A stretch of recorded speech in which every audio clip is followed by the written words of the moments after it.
Welcome to the Pewtercast. I'm your host, Brent Allen. Today is January 3rd, 2017, and this is episode 27, Sweeping the Panthers. Now, I say episode 27. You guys have been listening long enough. You know, I start every one of these shows saying, hey, this is episode such and such. And what I mean by episode 27, the only thing that I list as numbers is the main episodes. Okay, these are the main shows that happen. These are the shows that happen midweek. We've had a chance to digest the games a little bit, go into it, and here we are. This is the main content of the show. But honestly, if you've listened for any time at all now, you know that we also do an instant cast show. We've been doing those after every game since the third week of the preseason this year. We have an occasional bonus content episode. And I went back to look because, you know, here we are. This is a good time to look back and see what you've done. All told, here's what we've done, guys. We've done 27 main shows. We've had 8 bonus content episodes. We've actually had 18 instant cast shows, including the preseason in there. We also had a live call-in show during the bye week. Guys, that's a grand total of 53 individual, unique podcasts in our very first year. And here we go as we start kind of the final episode of the final game of the 2016 season. You know, I sit back and I look at that and I think, you know, I'm really proud of what we've been able to accomplish this year. I'm really proud of what we've put out there. I'm really proud of the community that we have built here as Pewtercast listeners, as fans of the Buccaneers. You guys, you've been interacting with me on social media. You've been shooting me emails. With the guests that we've been able to have that come into this show, we've had a variety of guests from all different places. And this has just been so neat. And I'm really grateful to everyone who's been a part of the show. I'm grateful to everyone who has listened, who's downloaded the show, who's shared the show, who's taken part in any way whatsoever. You guys have really made this a phenomenal first season. And we are now heading into our first official off season. We've never done this before. So this is for me, we're kind of, you know, making this up as we go, honestly. And here's the deal. Now that we're in the off season, that means that for me, things are going to shift. All right. It's the off season. It's time to downshift and we're going to work within the rhythms of the year. You know, this has been a really hard run. I remember talking to my wife at the beginning saying, you know, hey, listen, this is 16 weeks, a couple more if you add in camp and in preseason. But, you know, let's give it a run for the 16 weeks and see what happens. And there have been nights where honestly, for love of what we're doing here, I've sacrificed some time that I could be spending with her. Usually we do these shows later at night, so the kids are already in bed, which is usually helpful. But there's been a lot of intensity going on here with, you know, making sure we have to watch the game at a certain time and various things. And it's been a great season. But there's been a lot that has gone into just doing this. The word podcast has become a little bit of a cuss word around my house here. And so now that we are in this off season, we're going to kind of downshift and we're just going to work within the rhythm of the year. So as we head into this off season, you're going to notice some changes. First, I think the frequency of this show is going to change. You know, we've been doing 2 shows a week. I don't exactly know what we're going to be going to. It'll probably be something like every other week, maybe one every 3 weeks, something like that, which is really just going to be about as often as we have something to talk about. And now I've got a whole list of topics that I'd like to cover through the off season, so there really is plenty to talk about. But we're just going to space them out a little further apart to, you know, get us through these next couple, what I'm going to call the dark months where football is no more, at least Buccaneer football is no more. So there's that. I think second, probably the format of what these shows is going to look like through the off season is going to change. I think, I'm not really sure. We'll see how that goes when it comes to each individual episode. And there'll be some other changes as you guys go through. So guys, again, thanks for being with me through the first part of this first year. And now we're heading into an off season and we're not done yet. We're going to keep going. I'm looking forward to a year 2 coming up. And year 2 for us is going to start at the draft. We started this show right after the draft last year.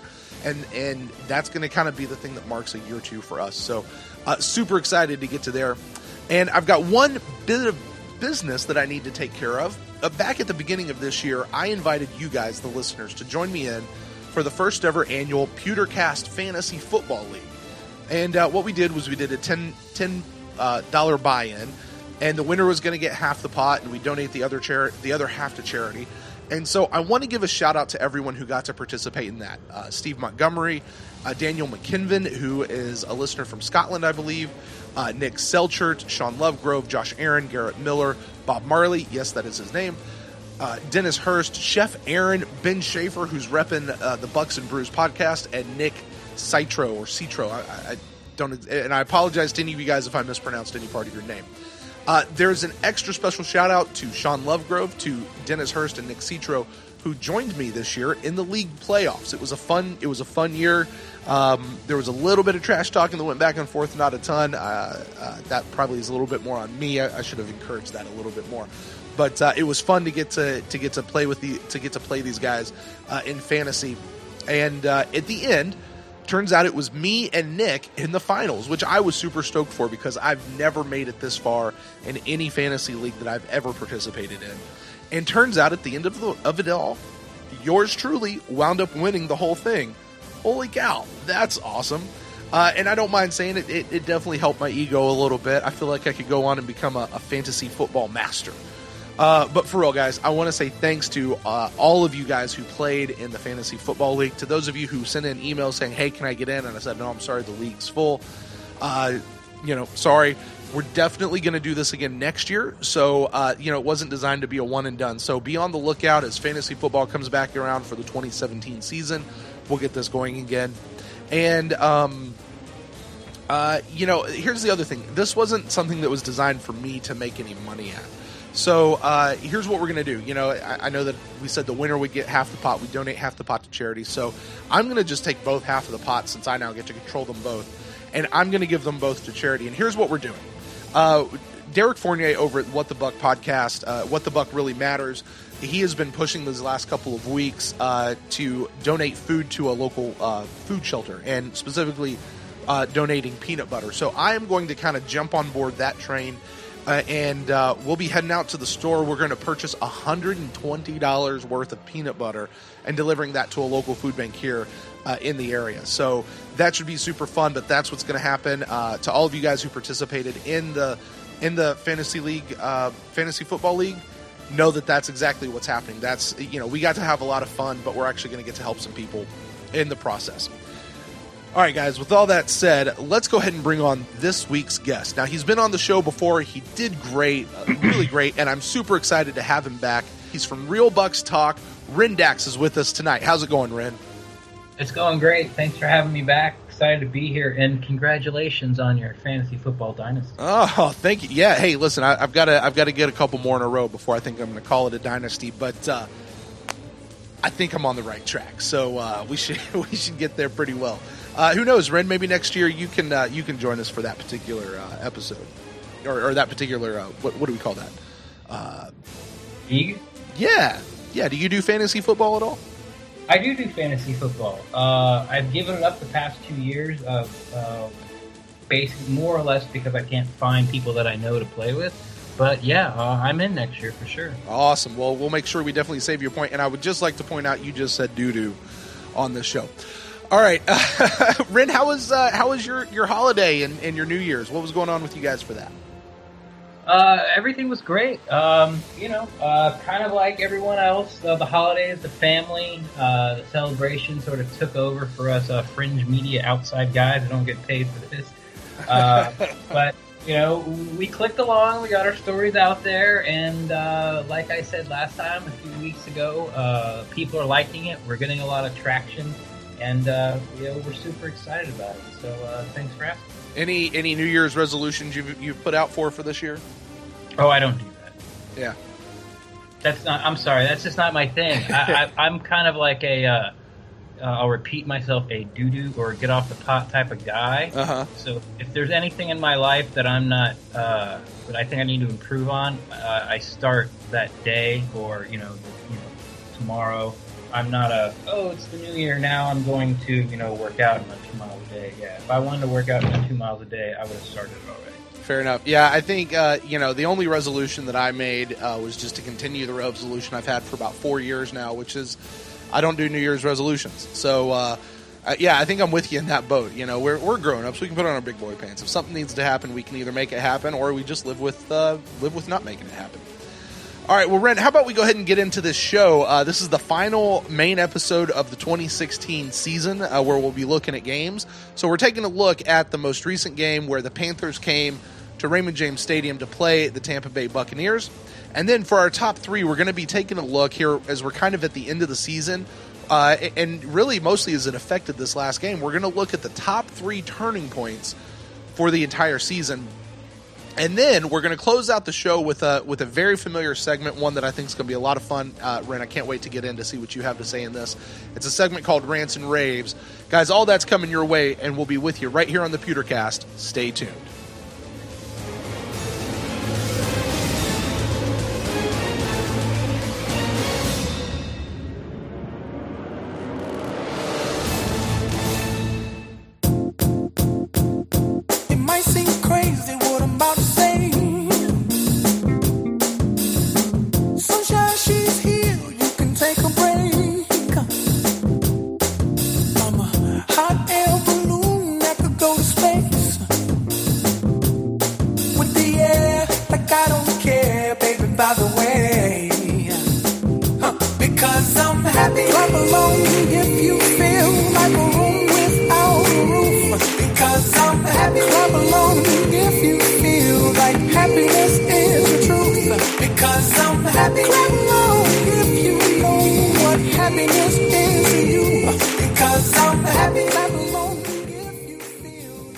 You're listening to episode 27, Sweeping the Panthers, and today we're taking a look at game 16 of the 2016 season when the Panthers came to Raymond James Stadium to take on the Bucs to close out the season.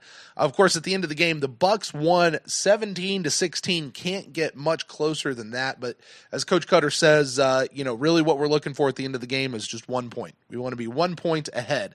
So, Ren, let's be talking about this game, and before we really get into this, this was quote unquote a meaningless game is what people said, and by some measures that's exactly right, because we knew going into this game that barring a miracle, barring a tie, and a whole bunch of other stuff happening, the Bucs were pretty much out of the playoffs. The Panthers were already out of the playoffs, eliminated altogether.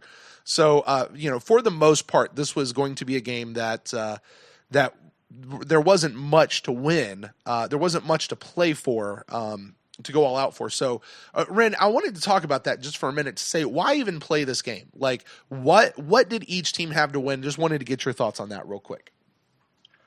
Well, as far as the Panthers, not much, really. They haven't been playing well. They had some of their starters out on defense, and Cam's had a bad year. He was actually talking the week before how the team needed a sabbatical. So I looked at this more from the Buccaneers side. I'm sure if I was a Panther fan, I could look into it and why the Panthers were playing. The easiest way is say, well, you got to play 16 games. You signed up for all of them. We're going to play them all.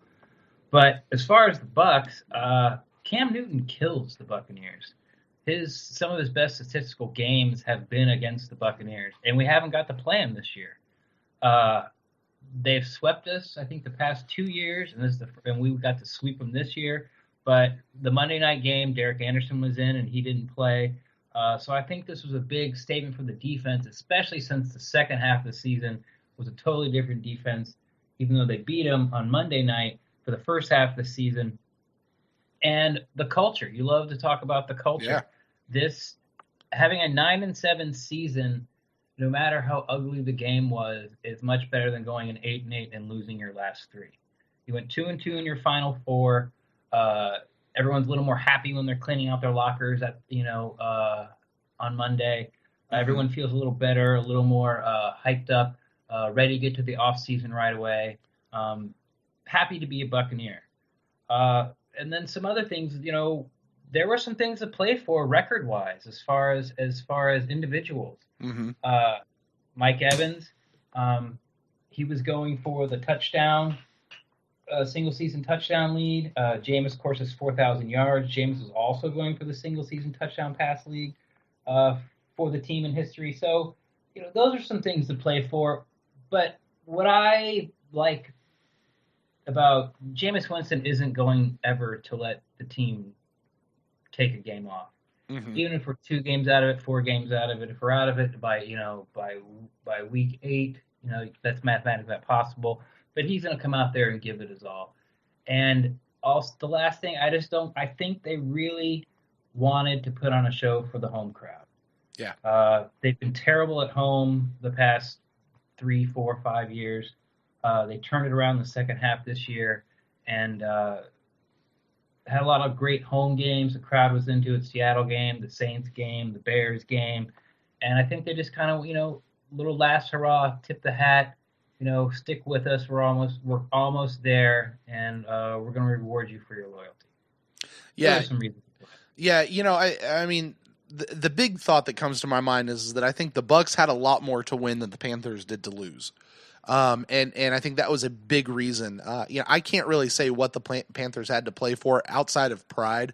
I mean, their season was really already an embarrassment, especially after coming off of being a Super Bowl team the previous year, from last year. It's such a hard fall for them. So certainly the Panthers, I thought, had some pride to play for, but more than that, the Buccaneers, as you just said a second ago, they had culture to play for. The home crowd certainly is a big thing that they had to play for. The team has taken a lot of flack, especially this year, since Cutter came out and said, "Hey, let's keep those other teams' jerseys out of the lower bowl of our stadium." And he caught a lot of flack from a lot of people of just saying, "We'll put a good product on the field, and we will." And so they said, "Okay." And they had to make some changes, and as you said, the last half of the season, they really came on, and there was something to be said for not just closing out the season with a win, but closing out the season at home with a win. And it had, as you say, and I 100% agree with you. A lot of people say 8-8's not that much better or not that much different than 9-7, and I disagree. There's a whole lot of a difference between saying you had a winning season and you split the season. There's a big difference between saying you had a winning season and saying, well, you didn't have a losing season. So, I definitely think the Bucs had a lot more to play for. And there was still, there was that slim chance, Dumb and Dumber kind of, you're telling me there's a chance, that they could have made the playoffs, although we knew it really wasn't going to happen, but still. So, all right, well, with that, guys, why don't we go ahead and jump into the game itself? Any overall thoughts, or we can just jump on into offensive thoughts that you have, Ren? Not overall thoughts. I thought I do want to say that I thought the Bucs played harder on both sides of the ball than I was kind of expecting. It was a meaningless game, but it was really good to see that the players, even though it was a sloppy game, especially offensively, not defensively, but no one was mailing it in. They were really out there trying to compete and trying to win. I guess that would be my biggest overall thought, that they fought to the end, and that makes you feel they're really committed to trying to get better. Every opportunity to compete, they are. And that's something we definitely didn't see in the end of the Raheem Morris regime, the end of the Schiano regime. It was, and we were just so bad defensively, especially in the back during the end of the Lovie Smith regime. You couldn't tell if they were trying to compete or not because the scheme just was not working.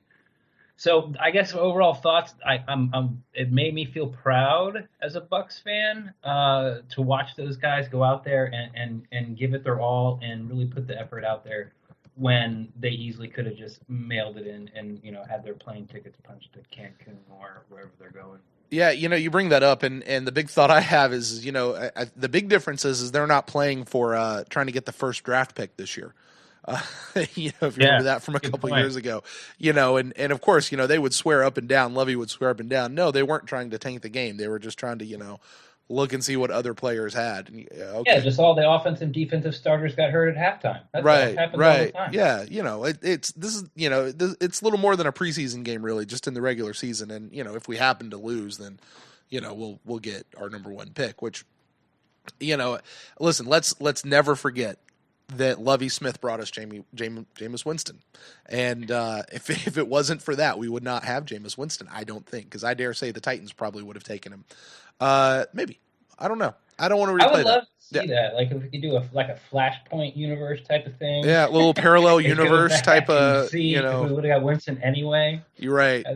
That'd be great. Of course we can't, but that way I could just, because you're right. I mean, if there's anything you can tip your hat to Lovie Smith to as a Buccaneer is, and not only that, coming in last, remember he had to convince pretty much the whole entire Buccaneers front office and coaching staff that Winston was the guy. Mm-hmm. I mean, Cutter even said at the beginning, he's like, I was a Mariota guy, right. Lovie Smith convinced me. He made me change my mind.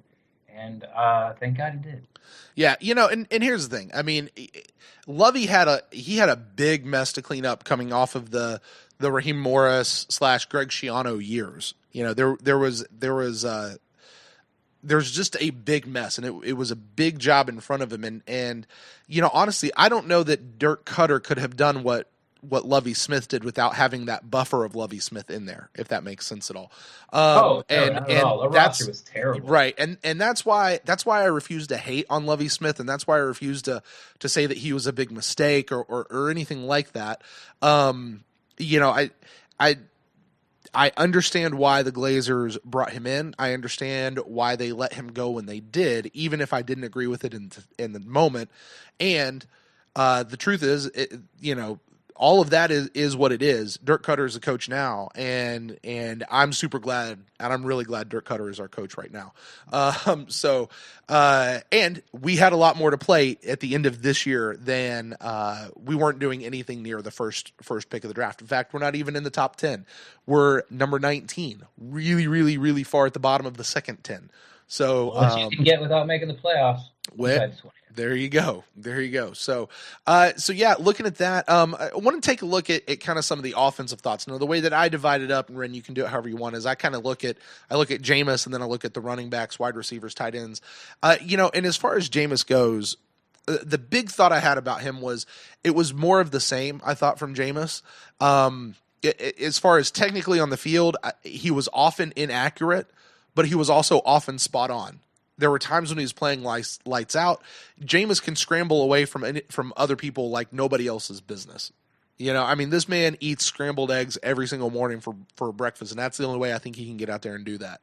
But for as inaccurate as he is, and for all the trouble that he has with the deep ball, he is now the only player in NFL history to throw for more than 4,000 yards in his first 2 seasons, which means he's a damn good pass thrower.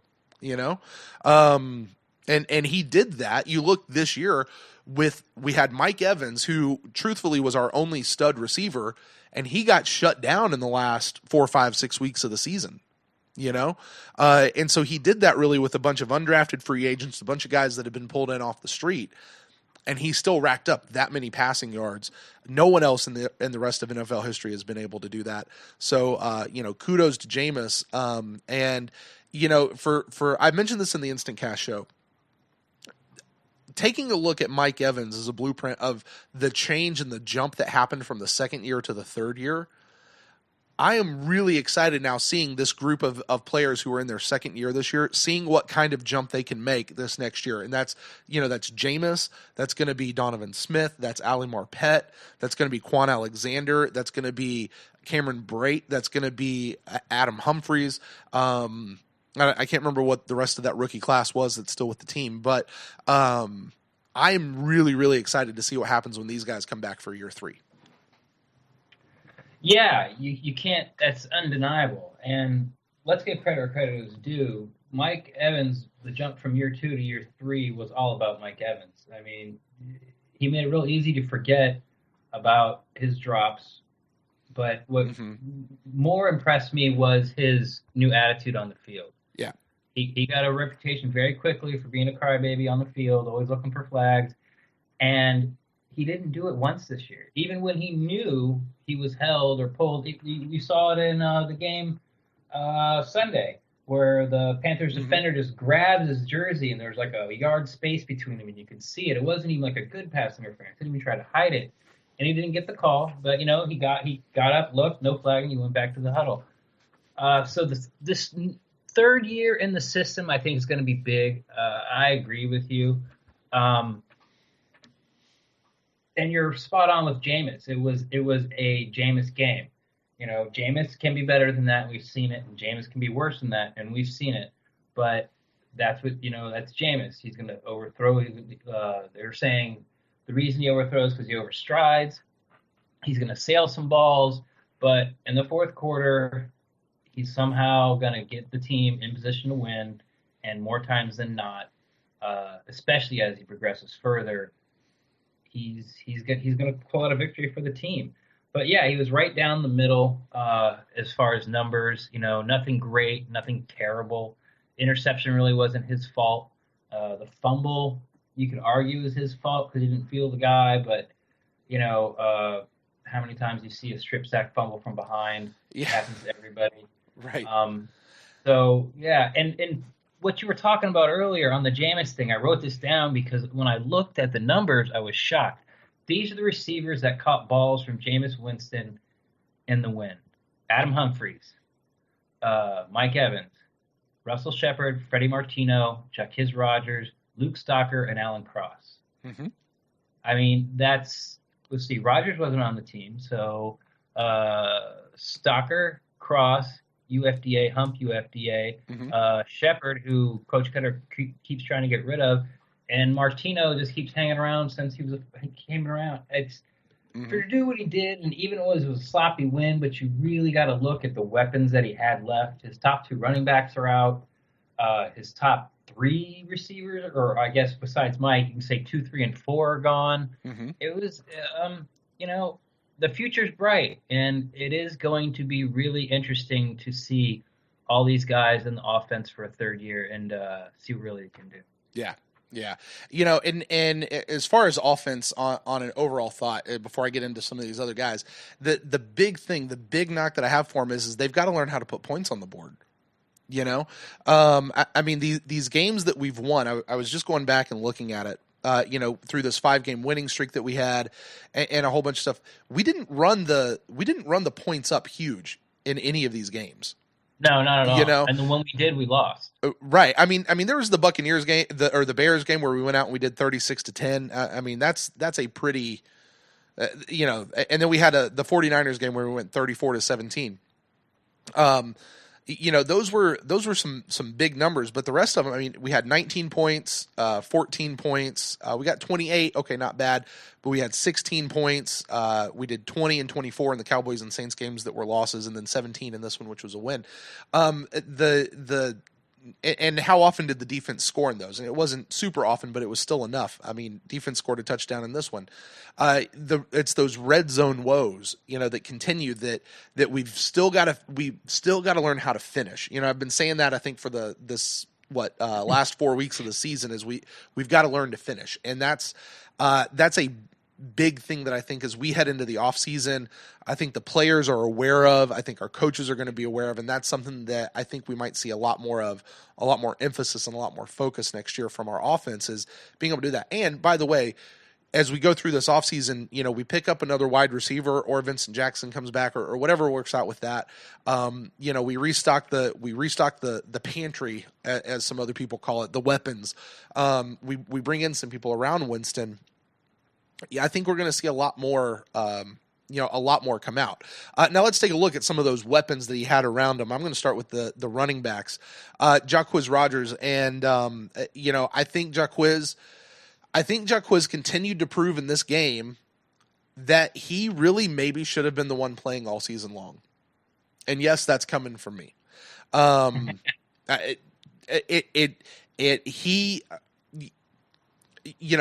I'll maintain of saying what I said with Doug Martin, that he had a lot of bad cuts from the offensive line and from not just the offensive line, but the tackles or the tight ends and other people who are supposed to be blocking for him.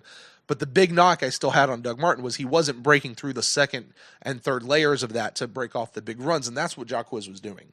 And it's really hard to argue against the idea that Jacquizz is running behind the same offensive line. And you could say, well, Dot was out for a couple games and Sherlis was in and various things, but still, it's still essentially the same line. and Jacquizz was running behind it. So, you know, and I'm not going to get into all the Doug Martin PEDs or anything like that, but, you know, I just think that he continued to prove that maybe he really should have been the one in there, and maybe he's been an overlooked running back for his entire career. And so I thought that was good to see. And I loved seeing Peyton Barber in there. And, you know, I give Peyton Barber kind of my award personally for most improved on the team. I wish we could have seen more from him in this game, being the final game of the season, but I think he only had something like 6 snaps or something. But, you know, he had 5 carries. He had 5 carries.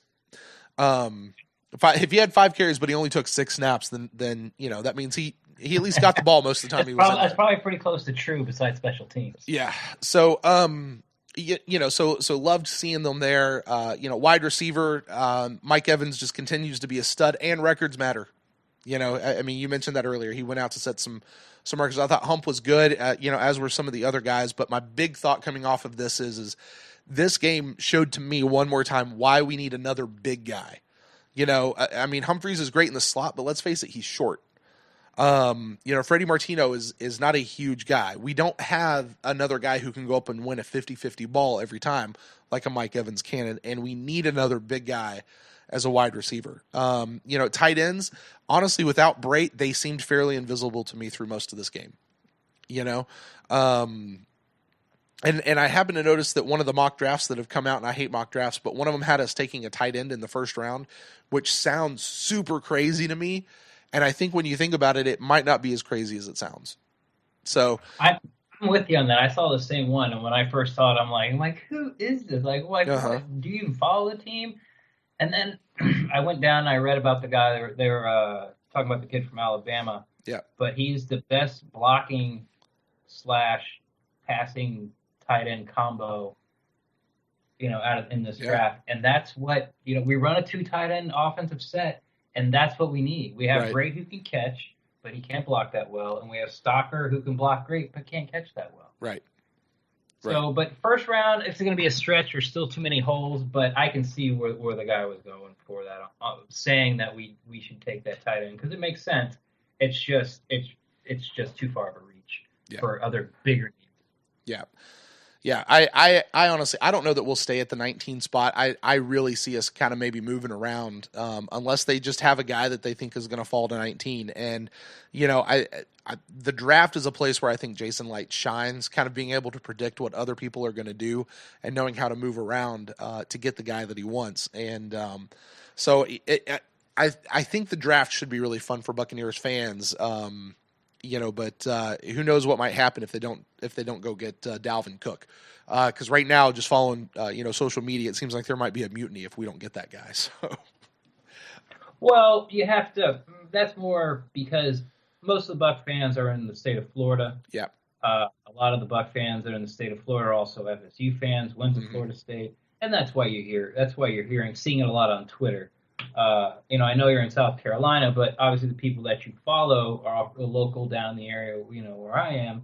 And that's what happens. A mutiny's not going to happen for Dalvin Cook. If Dalvin Cook falls to us, I haven't done my film work on Dalvin Cook, but what bothers me the most about him is 1/3 of his runs are for losses. And when he breaks off these 74-yarders where no one can catch him, he's fast and he does have strength.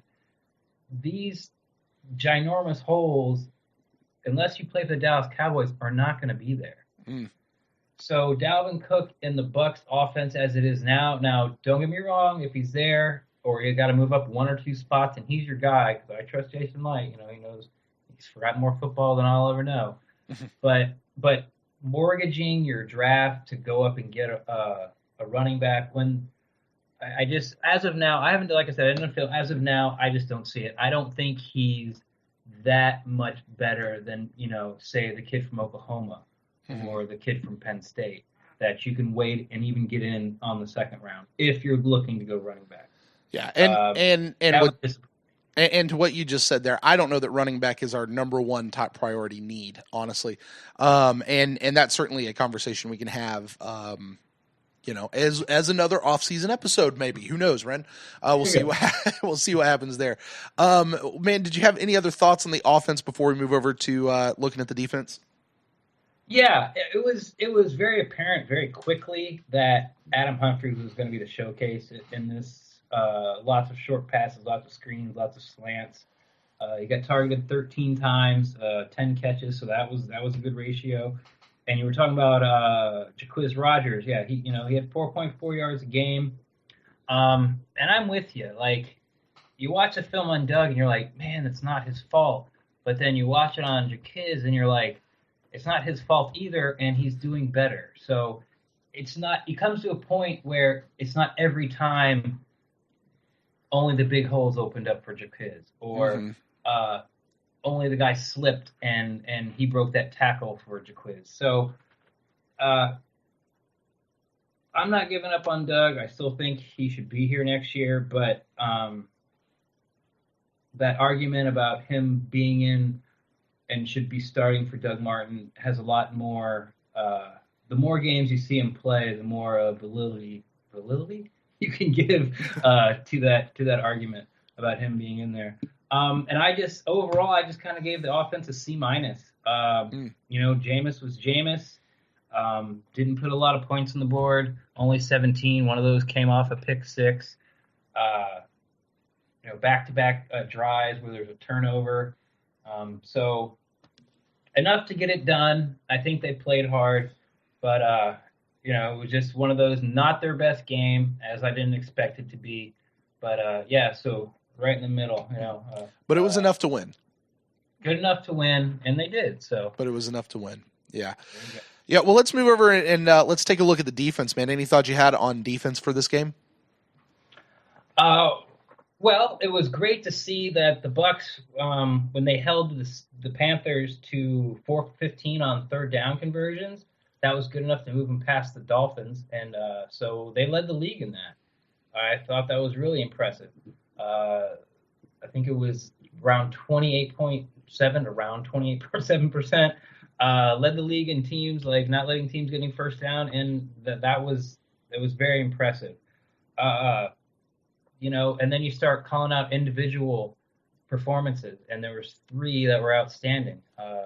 Keith Tandy, who I feel has sort of moved the safety need, given a little more leeway. It was either first or second, depending on the guy there, with his play. And if he will be back next year, I can see safety kind of moving down the draft order and not being so high in the free agency order. Quan, another monster game. I wasn't a huge Quan advocate when the year started. I thought he was a liability in the passing game, and he guessed too many times. He was missing his reads and filling holes that weren't there.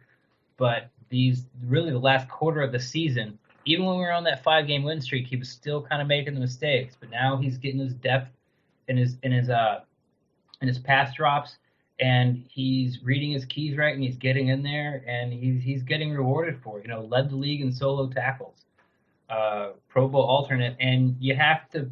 Brent Grimes. I don't know why Cam Newton decided to pick on Brent Grimes early in the year. Somebody asked Vernon Hargreaves, like, hey, they're not throwing at Brent Grimes, and he goes, yeah, I wouldn't either. 4 pass breakups, a pick 6, always out there on the island, 4 tackles.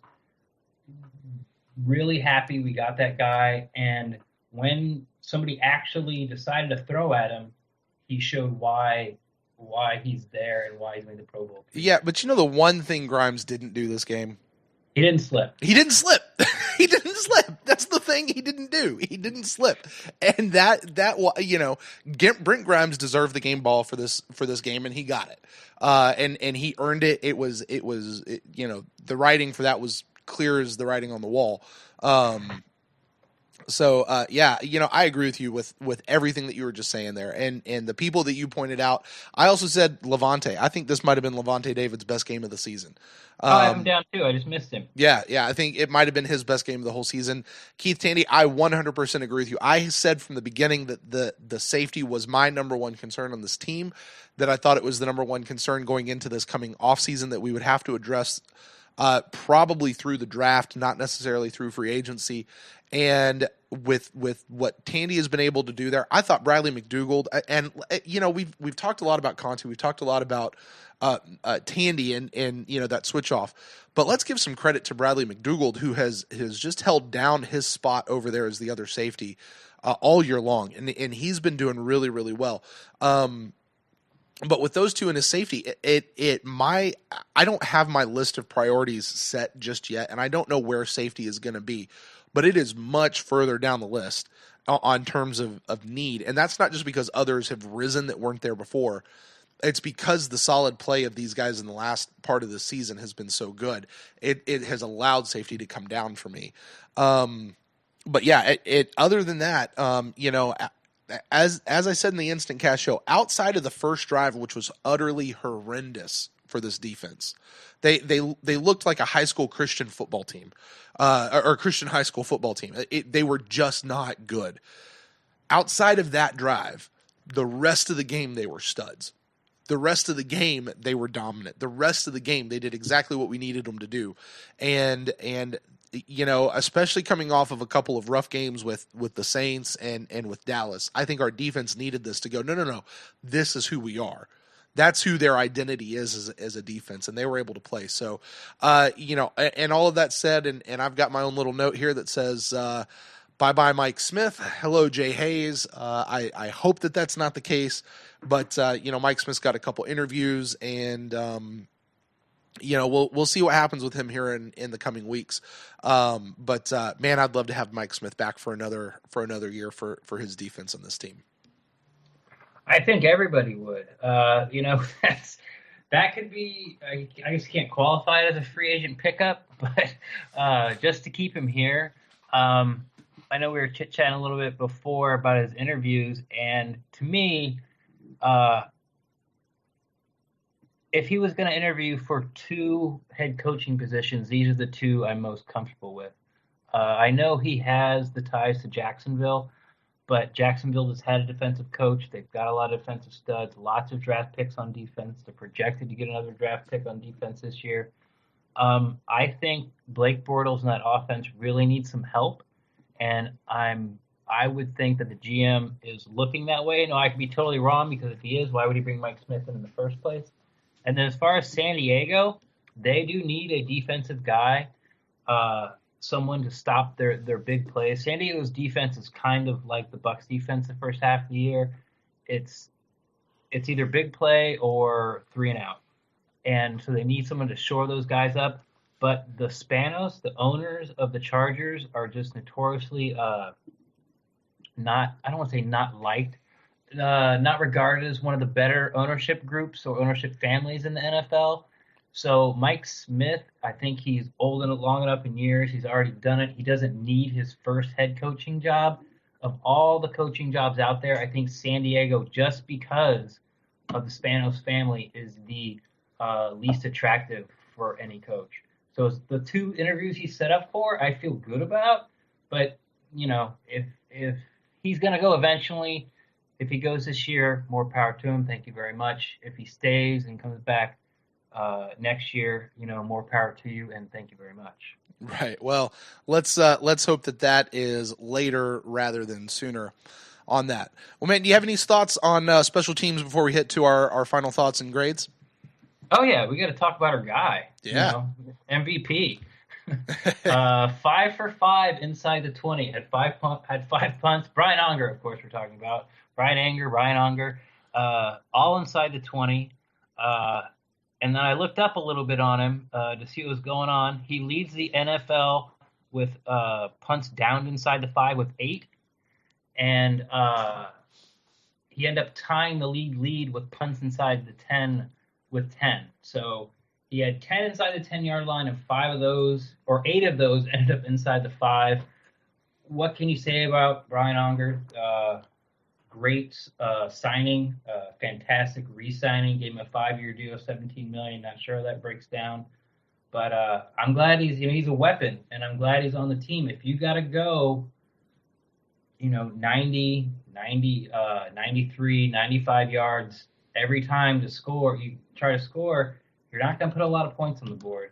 And you could make an argument if you're trying to be cute and cheeky about him being the defensive MVP.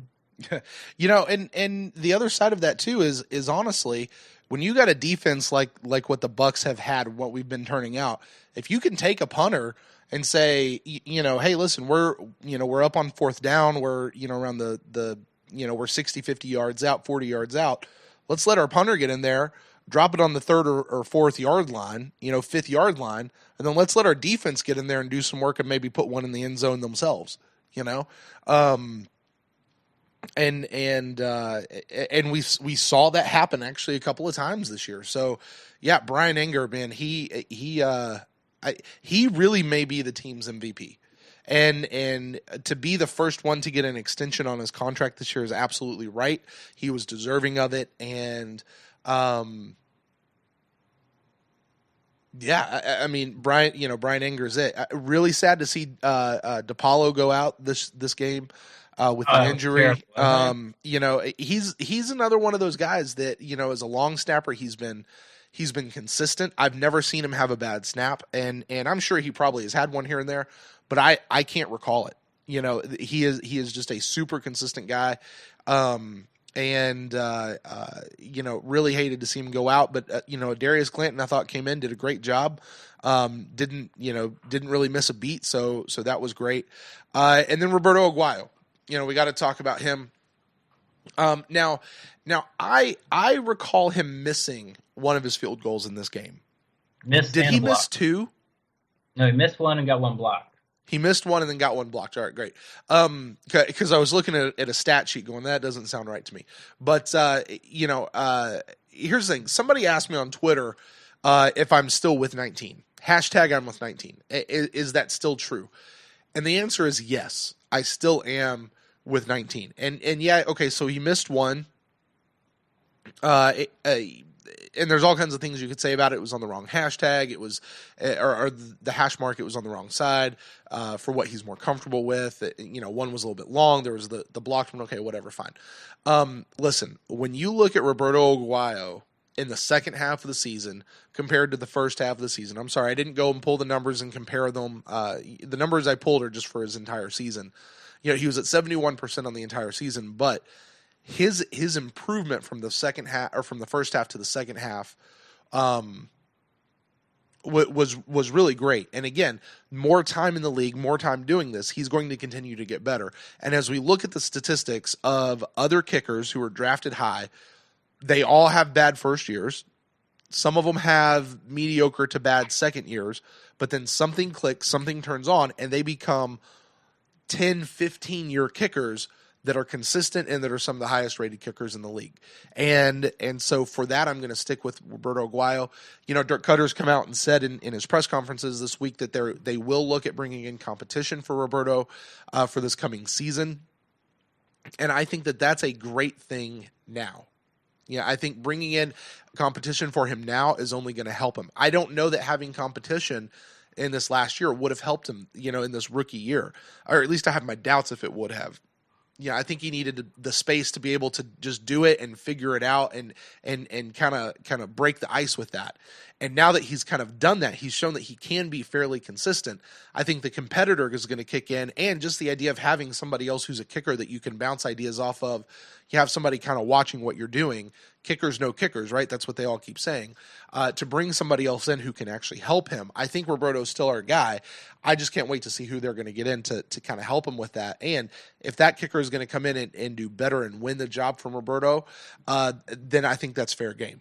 I can't hate on that. But for right now, hashtag I'm with 19. I'm not going to hate on the guy, and that's what the hashtag was all about. Is it's not I'm going to stick with Roberto for the rest of my life, come hell or high water.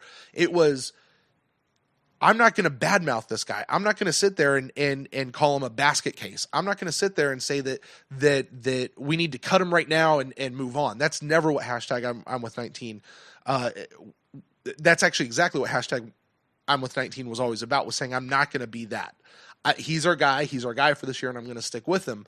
And he's going to miss some. He's going to get some. But we're gonna ride the roller coaster with him, and we've ridden this roller coaster with him. And I'm excited to jump on to year 2 and see what happens. And if it's him, great. If he loses out to somebody who comes in and legitimately wins, great. I'm going to roll with them as well. Yeah, I'm with you. He did. Everyone knows he improved in the second half of the year. But what I find most heartening, I guess, which he doesn't shank a lot of kicks. His kicks, like if they start outside, they stay outside. So it's just really more of where it's more of where he's aiming. Like he's aiming in the wrong place. Like if you're at putt or you're out playing with your friends golf, and you putt the ball and it stops right next to the hole, but if you just aimed just a little, 2 inches to the left, it would have dropped in for a perfect putt. That's kind of like what Aguayo is. They're not shanking, they're not leaking to the left or leaking to the right. They're straight. It comes up, it does its hook like all soccer style, and then when it starts to go straight, it stays straight. The problem is when it comes out of the hook and starts going straight, it's wide already. And I think his mechanics are there. He's just like aiming in the wrong spot. And he's missed to the right so many times from the right hash mark. Mm-hmm. I don't understand why they I'm sure that's where he's comfortable. That's where he says he wants to kick it. But since he keeps missing and he's not shanking it, put him in the middle of the field or put him on the left hash. I'm sure it'll get worked out. I'm with you as far as bringing competition. If he loses it, he loses it. You can't blame. No risk it, no biscuit. Just right. like say it got for Bruce Arians. He was the greatest college kicker statistically ever to live. You took a shot, you got him. You thought maybe you don't have to. You're not going to have to draft or worry about the kicking position for the next 10, 15, possibly 16, 17 years. Take your second round shot. I mean, go back I should do this. Go back 5 years and see how many second round draft picks aren't in the league anymore. Mm-hmm. Well, I can tell you one second round draft pick that's not with the team anymore right now, and his name is Austin Severian-Jenkins. So, yeah. Well, I'll tell you what. Why don't we go ahead and move on to final thoughts and grades? Now, I know you already said you kind of gave a C to the offense. What about defense, special teams, and kind of an overall team grade? Yeah, defense. They showed up again. During the 5-8 win streak, they were incredible. Ran into two very good teams. Well, a very good offensive team and a very good team in Dallas. Only gave up 26, but really it should have been more. We were kind of lucky that game wasn't really a blowout. Mm-hmm. Drew Brees came alive in the second half, but then they came back to their old ways and shut Cam Newton down. Like I said earlier, it's something they have not been able to do. So I gave the defense an A, and the special teams I gave a C. When I do that, I want to be I want to break it up. I want to give because I feel it hurts Brian Unger or Brian Anger. I want to give him an A, and I want to give Roberto a D, but they're together. They're the same person, or they're under the same heading.